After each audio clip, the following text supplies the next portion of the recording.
patjetër që ka patur inflacion I cili ka sjellë rritjen e çmimeve në mënyrë graduale, por nuk ishte aq e madhe dhe aq e frikshme sa u deklarua paraprakisht. Nuk besoj se dhe regjimi I Iranit do ta çojë gjën tek karta e fundit. Patjetër është një nga opsionet, por në rast se regjimi I Iranit do ta bëjë këtë gjë, atëherë do të thotë që do të kemi luftë finale. Do të thotë që do të kemi angazhim të gjitha fuqive ushtarake, të Intelit dhe të gjithë mekanizmave tjera që shkojnë dhe për te për ndryshimin e regjimit sa më parë të mundur. Por unë prapë parashikoj që shtator-dhjetori do të jenë një sfidë shumë e madhe për regjimin e Teheranit dhe ata nuk do të mbijetojnë në kësaj historie, sepse kam parë edhe këtë gjë që Shahu I Iranit, I cili jeton në Shtetet e Bashkuara të Amerikës, Rezi Pavel, duket e ka emrin? Pahlavi. Ai ka filluar të shfaqet në skenë duke bërë thirrje për ushtrinë, për policinë, për strukturat e sigurisë që ata të qëndrojnë të qetë, mos mbështeshin regjimin sepse do të ketë, po themi një zhvillim të mëtejshëm që mund të jetë edhe I si opsion. Klet, më lejo ta vazhdoj edhe një pjesë këtu. Ka një informacion të fundit, akoma I pa konfirmuar, që pjesë e atyre grupeve të bisedimeve janë edhe diaspora iraniane, në krye me familjen Shah, e cila është jashtë Iranit, dhe që ata tashmë kanë përgatitur edhe një lloj qeverie anarkie, që eventualisht nëse do bie regjimi Ajetollahëve, ta kenë të gatshme një qeveri qoftë edhe kalimtare, por që do ndryshoj regjimin aktual duke u prirë nga familja Shah. Pra, është akoma e pa konfirmuar, po ka zëra që po fliten edhe për këtë mundësi që do ta le të themi do ta ndihmoj palën ndërkombëtare për t'i bë ballë këtij regjimi dhe potencialisht për ta rrëzuar përfundimisht. Madje po lexoja tani nga postimi I një miku tim I cili është I përfshirë në këtë çështje dhe ai po tregon tani në këto momente vetë Shahu është në New York në një takim eksaktësisht për këtë projekt të vazhdimësisë. Për ndryshimin e Klet. Është te Hormuzi dhe ndryshimin e regjimit Rim. Tek Hormuzi, faktikisht situata e Hormuzit do të vinte në diskutim një pjesë të mirë të ekonomisë botërore, por ajo që Rjani përmendi që sot për çështjen e luftës në Ukrainë dhe për pasojat e vogla që pati në raport me rritjen e çmimit të naftës e tjerë. Sot ekonomia globale e naftës ka ndryshuar, e nxjerrjes naftës ka ndryshuar shumë. Vende si puna e Kanadas, Shtetet e Bashkuara të Amerikës janë gati autosuficient. Pra burimet e naftës janë të diversifikuar aq shumë sa që sot është e vështirë që një vend ose vendet e Gjirit Persik, sikurse në vitin 73 që patën në dorë ekonominë globale, mes vitit 73-80, ai që ka qenë I famshëm oil shock. Nuk është më ashtu. Europa mund ta vuajë. Europa mund ta vuajë për shkak të mospasjes burimeve, por jo Shtetet e Bashkuara të Amerikës. Problemi I madh për Hormuzin ose rritja e çmimit të naftës mund t'i sillte në një favor Rusisë, në raport afat shkurtër, favor afat shkurtër. Në anën tjetër, pastaj natyrisht mbyllja e ngushëllisë së Hormuzit do të çonte edhe në një konflikt me Arabinë Saudite ose me vendet e tjera të vogla të Gjirit Kuvajtin e tjerë. Por në perspektivën afat shkurtër, afat mesme dhe afat gjatë nuk do të bënte në një ndryshim. Ajo që për sa I përket ndryshimit të regjimit, unë nuk jam shumë dakord me sa e njoh unë ose nga leximet e mia që jam munduar të bëj edhe në raport me ndryshimin e regjimit vitet 80. Revolucioni i vitet 80 nuk ishte një revolucion, ishte një revolucion popullor. Pati mbështetje shumë të madhe të masave popullore. Regjimi I Shahut ka qenë regjim I cili nuk është imponuar me dhunë që nga vitet 53 mos gaboj kur bë grushti I shtetit, ka qenë regjim I cili edhe pse duket sot liberal ka pas shumë shtrëngim për popullsi, nuk ka qenë regjim I lirë, ka qenë regjim autoritar. Pra, nga Mossadeku e tutje, Mossadeku e hodhën e rrëzuan qeveritë perëndimore, grushtjen e shtetit që u bë dhe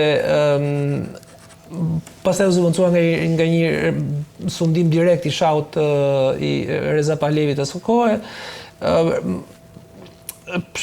Familja e shahut nuk është se ka në një influencë të madhe. Mos harrojmë që popullsia iraniane ka ndryshuar shumë që nga vitet 80 e tutje.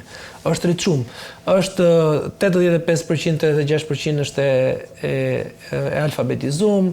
Alfabetizuar gratë, ka 60% grave që janë nëpër universitete, pra është shoqëri e cila ka një farë emancipimi, i cili më shumë mund të orientohet drejt një lloji ndryshimi demokratik liberal perëndimor po të duam, me disa element tradite se sa të duroj një qeveri të ardhur nga jashtë. Ajo që unë i friksohem është që ndofta regjimi mund të ketë një lloj, mund të gjejë një farë mbështetje popullore, pavarësisht se është i padëshiruar, po mund të gjejë një farë mbështetje popullore, duke pa konfliktin me Izraelin si një konflikt jo të drejtë, ose duke pa Izraelin si një shtet agresor, sepse po ta marrim nga pikpamja se tush e raporte mes dy shteteve, është Izraeli i cili sulmon Iranin, pavarësisht se Irani në rreth 20 ca vjet që mbështet Hezbollahun, mbështet Hamasin e kështu me radhë. Por në një raport konflikti drejt për drejt, sot që flasim, Izraeli është shtet agresor, pavarësisht se do të zgjidhë një problem fundamental të sigurisë saj që është mos posedimi i bombës bërthamore nga ana e Iranit. Mos harrojmë diçka tjetër. Viktimat që për cilat sot flasim në Iran janë rreth 1400 veta të vrarë nga sulmet e Izraelit, ndërkohë që numri në Izrael është shumë herë më i vogël. Kjo dhe për shkak të arsyeve teknologjike kështu me radhë. Ndërkohë, Shqipërim, jemi tek opsionet e ndryshimit të regjimit ose asaj që thot Ariani ndërhyrjes së Rusisë dhe Kinës për ta mbajtur atë regjim në këmbë. Po kemi edhe një variant tjetër që e parajmoi dhe Tulsi Gabbard, skenarin bërthamor. Sa të mundur e sheh këtë, nëse situata hyn në pikën që SBA dhe Izraeli kërkojnë një ndryshim regjimi, ndërkaq Rusia dhe Kina japin mbështetjen e duhur Iranit për të rezistuar ndaj këtij presioni, sa i mundur është që ky konflikt zgjidhet me një skenar bërthamor, ndërkohë kur edhe vetë Netanyahu tha që Irani po përgatiste të jepte një bombë bërthamore Huthive në Yemen. Po të posedonte Irani bombën bërthamore, ndoshta edhe mund të mendoj një lloj ekstremiteti i tillë. Po për aq kohë sa Irani nuk e ka të përfunduar dhe në dorë për përdorim një bombë të tillë, atëherë nuk mund të flasim dhe nuk pritet për ndonjë përshkallëzim të niveleve bërthamore. Ajo çfarë është e rëndësishme është që tashmë këtu kemi një mbështetje nga ana e Pakistanit, por Pakistani këtë bën edhe për dy arsye të paktën. Në një për t'i treguar botës se unë mund të mbështes Iranin, dhe në dy dënë të dërgoj një porosi po ashtu tek India, sepse pak javë më parë ne patëm një përplasje ndërmjet Pakistanit dhe Indisë. Pra ajo me këtë qëndrim dëshiron të dërgoj dy porosi. Edhe tek bota që unë mund të jem i gatshëm ta ndihmoj Iranin duke nxjerrë në sipërfaqe armët e mia bërthamore dhe ta dërgoj porosin tek India që tjetë kujdesshme sepse për aq kohë sa unë mund shpreh gatishmëri për ta mbështet Iranin, unë jam e gatshme për të sulmuar edhe ty si fqinj atje, edhe për shkak të asaj problematike shumë dekadë te Kashmiri. Pra, më tepër këto janë porosi të superfuqive natyrisht, por nuk dua ta besoj se mund të përshkallëzohet deri në nivel për të dhënë zgjidhje bërthamore këtyre. Atëherë do jepet zgjidhje sipas interesave të 3-4 palëve. Natyrisht që bota tashmë ka marrë një udhë të ridefinimit të superfuqive dhe do dihet sakt kush mund të ketë dhe kush nuk mund të ketë, le të themi, në posedim armë bërthamore. Ato që i kanë do t'i mbajnë, ato që nuk i kanë besoj që nuk do të lejohen të krijojnë dhe kështu do të gjendet një mes ndërmjet shteteve në nivel global. Arjan, si e shikon këtë deadlock, ndërkohë që nëse dhe bëri mirë edhe Shqiprimi që e risolli prapë punën e Pakistanit, Pakistani ka thënë nëse Izraeli sulmon me bombë bërthamore, ne do të godasim Izraelin me bombë bërthamore. Çka, ja ku e kam këtë hartën këtu, do më dhëmë paka shumë pas meje, çka mund të ndërlikonte shumë situatën, dhe thash, mbetemi tek ai deadlocku që po them. Po, Qorsokaku, te Qorsokaku ku nuk dihet si do dalim. Unë nuk I marr seriozisht të deklarata, këto janë deklarata thjesht pozicionimi në kamp. Pra ajo që po ndodhë është që ka pozicionim në kamp. Pra palët po nxitojnë për treguar se ku janë në këtë fushë shau. Sigurisht që në momentin që ndizet zjarri, rreziku që të kemi, edhe atë që quhet efekti ekstrem I zjarrit, dhe pastaj me gradacion më të ulët do të kemi menaxhim të zjarrit, është aty, e gjithë mundësia është e hapur, por unë besoj që më shumë gjasa ka që ne të kemi potencialisht në rastin më të keq një luftë të izoluar, rajonale, ku do përdoren grupet proxy, pra Hezbollahët, më shumë gjasa ka që Hezbollahu të ripërfshihet në këtë luftë rajonale, Huthët gjithashtu, milicit të ndryshme në rajon, për të destabilizuar sa më shumë të mundin gjërat aty, për t'i trazuar dhe për të garantuar vazhdimsinë e regjimit Teheranit. Se unë prapë I qëndroj kësaj ideje. Kjo është një luftë për ndryshim regjimi. Dhe mund të zgjas 1 vit, mund të zgjas 3 vjet, mund të zgjas 4 vjet, mund të kemi situata kur mbas pak kohësh, mbas 1 viti, mbas 2 vjetësh ne mund të kemi një val të re Masa Amini, protestash si ato që ndodhen për Masa Aminin, për vajzën që vdiq në burgjet e Teheranit. Pra mund të kemi një ringjallje të këtyre protestave. Kjo është pjesë e një skenarit të madh që tenton atë. Pra e vetmja gjë që unë mund të përsëris dhe t'ju a them, pa pushim është kjo, që regjimi I Teheranit është shahmat dhe si do që të shkojë puna, çfarë do që të bëjnë ata, edhe sikur ata të shtypin me forcë dhe përdhun çdo forcë opozitare, duke kryer dhe krime të rënda, sepse vetëm më që ata mbajnë tashmë është duke kryer krime shumë të rënda, duke vendosur një diktaturë të hekurt, pothuajse në përmasat e Koreas Veriut. Nuk e mbajnë dot më këtë proces ata, ose do ketë rënjet menjëhershme, ose administrim në 3 deri në 5 vite, por që jo më shumë se kaq. Si Siria pak a shumë. Jo më shumë se kaq. Ndërkohë, Kled, përveç skenarit bërthamor që do doja një koment, do doja edhe një, le të themi, një vlerësim për sa I përket pozicionit Siris, pozicionit Turqis. Skenar përdorimit të armëve bërthamore. Po. Është më I mundshëm goditja e Ukrainës nga Rusia me armë bërthamore sesa I Iranit nga Izraeli. Është më I mundshëm. Është shumë herë më I mundshëm. Po pse është kaq I pamundur? Sepse është I pamundur sepse do ta shndërronte.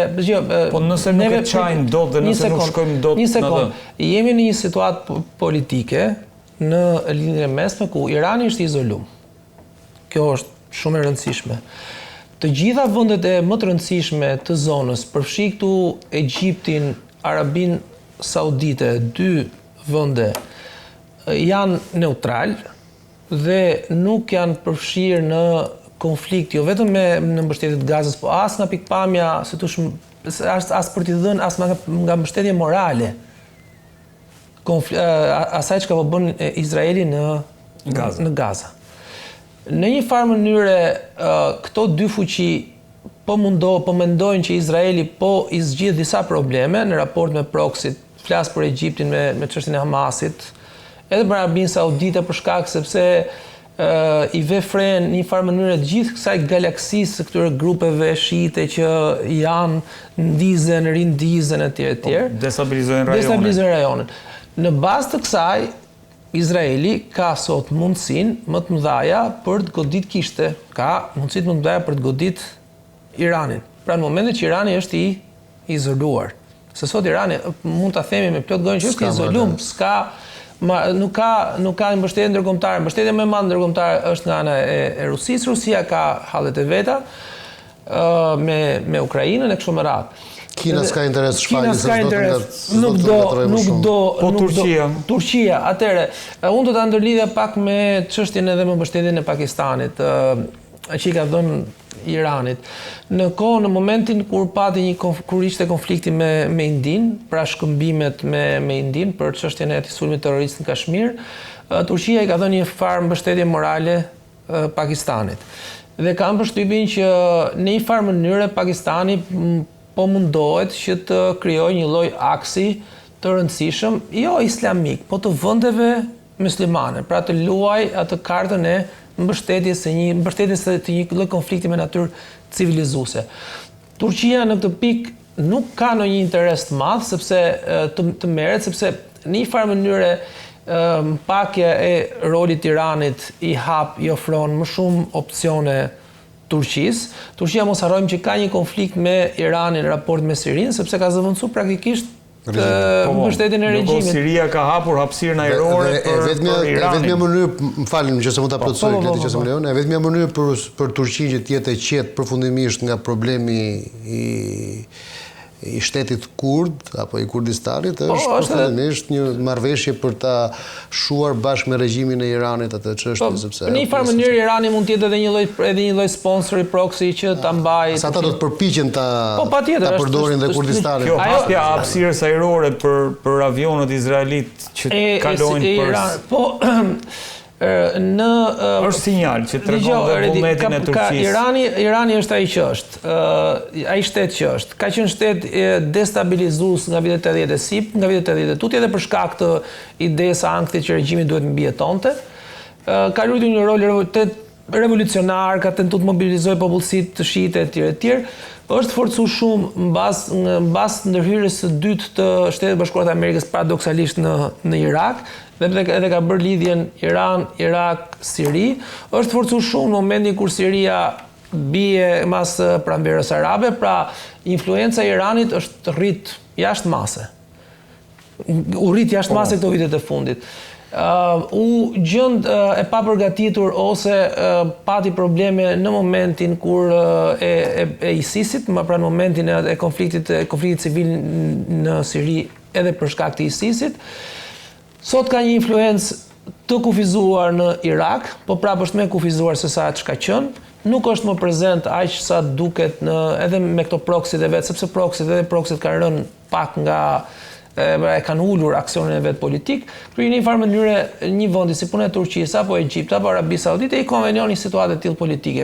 Unë nuk e kam parashikuar këtë gjë, po them që kam thënë që të paktën në raportet që ka pas Arabia Saudite me Shtetet Bashkuara të Amerikës, dhe aty të paktën e kam parë që pozita e Izraelit është sot shumë e fortë. Praktikisht Izraelit po i lejohet që të godasi edhe për llogaritë të tretëve Iranin, jo në kuptimin e goditjes ushtarake, shkatërimit masiv, por në kuptimin e tulatjes së forcës. Ajo që nuk e arrim sot ta parashikojmë është deri ku do mbaroj. Pra çfarë strategji ka Izraeli për të dalë nga loja? Por nëse mund të vetëm diçka. Shiko, prej 10-15 vitesh një nga problemet më të mëdha që ka patur Arabia Saudite ka qenë pikërisht ky rivaliteti me Bahrein, me shiitët. Pra ata dhe madje Arabia Saudite ka filluar prej kohësh armatimin e rënd, armatimin teknologjik të niveleve të sigurisë dhe teknologjisë më moderne. Dhe kush është shitësi më i madh i armatimeve të Arabisë Saudite? Dhe marrëveshja e fundit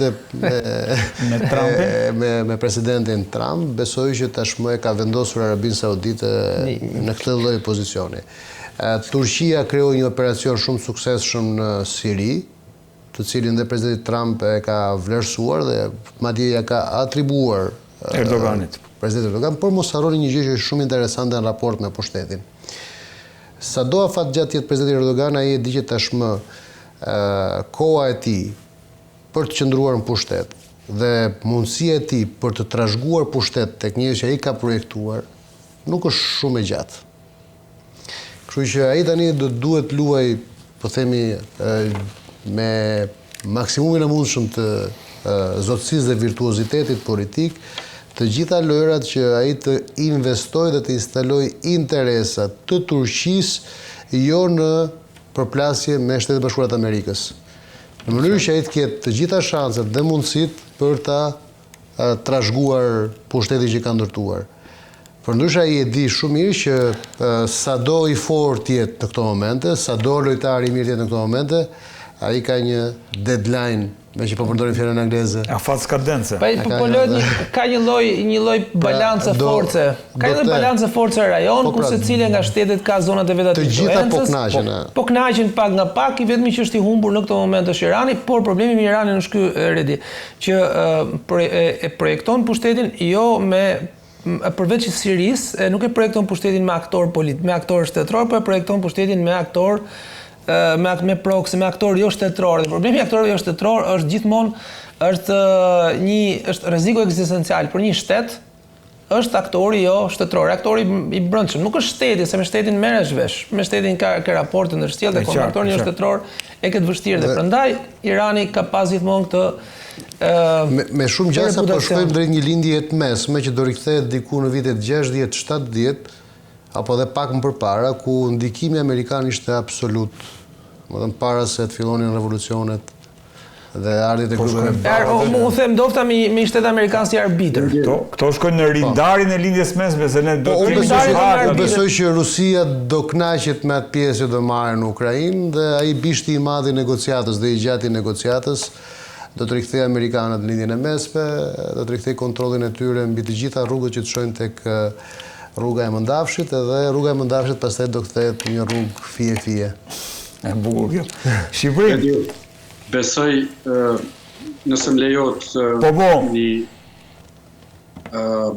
besoj të mundur një skenar, fakti që i gjithë rajoni është imbuluar me baza amerikane, madje edhe me luftanie në det atje, mund të jetë mundur që për ta përfunduar këtë temë përfundimisht me regjimin e Ajetullahëve dhe rrëzimin e tyre natyrisht nga pushteti, që të sulmohet qoftë një luftanie, qoftë një bazë amerikane atje, dhe duke sulmuar një aset amerikan, nënkupton ke sulmuar shtetin amerikan, dhe me automatizëm do bëhet ftesa për aktivizimin e nenit 5 të kartës së NATO-s, dhe pastaj e gjithë aleanca do përfshihet në rrëzimin e regjimit atje dhe skenarit do jetë fitues për shtetin e Izraelit dhe natyrisht rrëzimin përfundimisht të Ajetullahëve.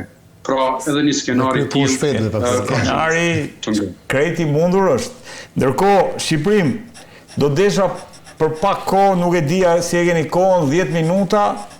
Fakt, do doja diskutoja faktin që Trump përmendi Serbinë dhe Kosovën në Twitterin e tij, ku thotë që edhe ata situata dhe konflikti ishte në pikën që mund rindizej sërish lufta dhe isha unë që e ndalova.